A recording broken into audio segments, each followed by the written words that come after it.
Salam alaikum, bonjour, bonsoir et zoul à tous. On espère que vous allez bien. Pour notre part, ça va, alhamdoulilah. Alors, comme vous l'avez vu au titre, oui, j'assume le titre, les frères.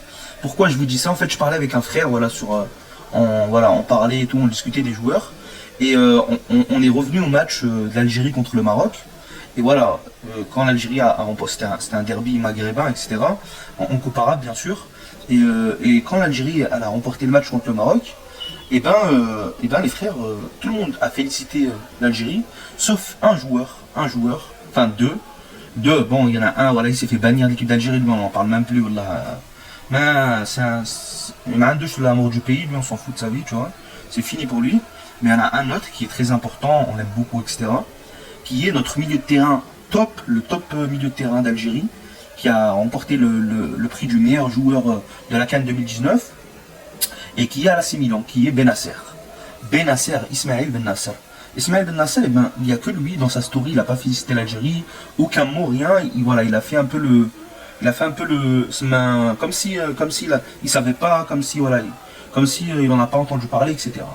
Pourquoi les frères? Pourquoi il n'a pas félicité l'Algérie? Pourtant, ça, voilà, il n'y a rien de mal à féliciter le pays dans lequel tu joues, même si tu es double nationalité, même si tu es de triple nationalité, marocain, algérien et français, et ben tu peux quand même féliciter l'Algérie parce que voilà, c'est ton pays, c'est le pays de ta maman, voilà, t'es quand même, t'es algérien, tu joues en Algérie, etc.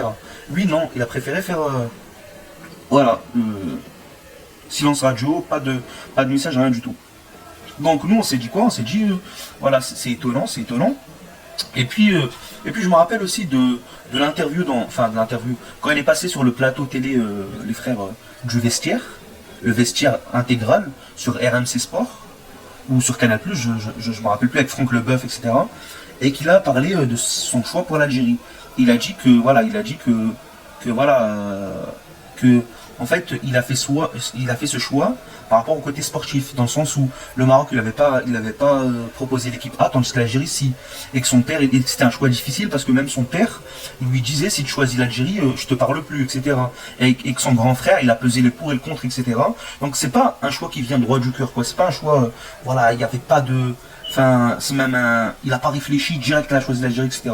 Il a dit que sa maman elle s'en foutait, elle lui disait tu joues pour n'importe quel pays des trois, voilà, moi tant que tu manges bien et que tu vis bien, alhamdoulilah, et ben voilà, je suis derrière toi. Mais son père, voilà, il était pas content, il voulait le Maroc à tout prix. Et voilà, il lui disait la descendance elle vient du papa et normalement tu suis mon choix. Et lui, voilà, franchement, dans le vestiaire, voilà, quand il a parlé de son choix pour l'équipe d'Algérie, ça m'a pas vraiment convaincu, tu vois. Donc je me dis, est-ce que vraiment, comme j'ai dit dans le titre, il a un peu le cul entre deux chaises, voilà. Le sens où il a choisi l'Algérie, quand l'Algérie joue contre le Maroc, voilà, il félicite pas l'Algérie, il a dit que son choix, voilà, c'était très difficile et que c'était pas naturel, ça s'est pas fait immédiatement, instantanément. Donc voilà les frères. Et puis même il a parlé à un moment dans le vestiaire de Belmadi. Il a parlé sur le plan tactique par rapport à Belmadi. Il a expliqué que voilà, il étudiait tous les points forts et tous les points faibles des équipes contre lesquelles il allait jouer, que ça n'avait aucun rapport avec Badger qui était juste avant, que vraiment il leur disait les points forts et les points faibles, et que par exemple contre le Sénégal, le Koulibaly qui jouait beaucoup avec Sadio Mané, il a dit le Bounedjah de le presser d'un côté et puis de diriger ses passes plutôt de l'autre côté. Comme ça, ils font ressortir le ballon et puis que le Sénégal n'arrive pas à jouer et que ça a marché vraiment tout le match. Ou alors contre la Guinée avec leur numéro 6 qui joue à la Roma, qui voilà, il a déjà fait Gouli de le prendre pendant tout le match et puis voilà, ça a permis à que l'Algérie gagne facilement et que voilà, la Guinée ne puisse pas proposer son jeu du tout. Donc il a dévoilé des éléments importants de l'analyse tactique et des trucs qui se parlent entre entraîneurs et joueurs et dont normalement on n'en parle pas dans un plateau télé comme ça, pour moi en tout cas. En tout cas pour moi, même si voilà, des fois Belmadi il se permet de dire des choses, mais Belmadi ça reste l'entraîneur.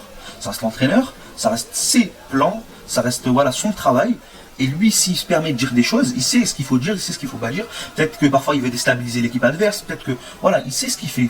Même si des fois j'ai l'impression qu'il parle un peu trop, voilà, j'ai pas relevé d'exemple, mais parfois il dit des choses, voilà, je me dis pourquoi il allait dire ça, quoi.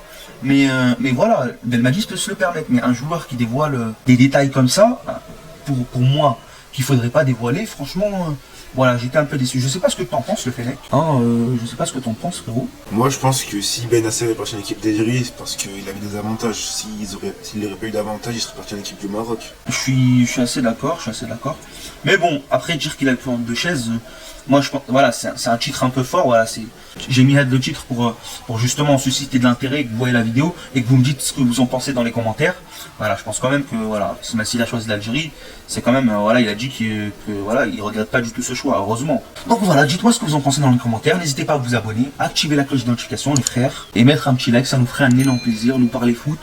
Dans les commentaires, on fait des lives tous les soirs, donc n'hésitez pas à participer à nos lives, jusqu'à même après la CAN, etc. On fera des lives tout le temps. Et puis voilà, on livera les matchs de la CAN, de l'Algérie et de beaucoup d'équipes nationales, du Cameroun, du Sénégal, etc. Donc les frères, n'hésitez pas à vous abonner, à souscrire à la chaîne et activer la cloche de notification et mettre toutes les notifications.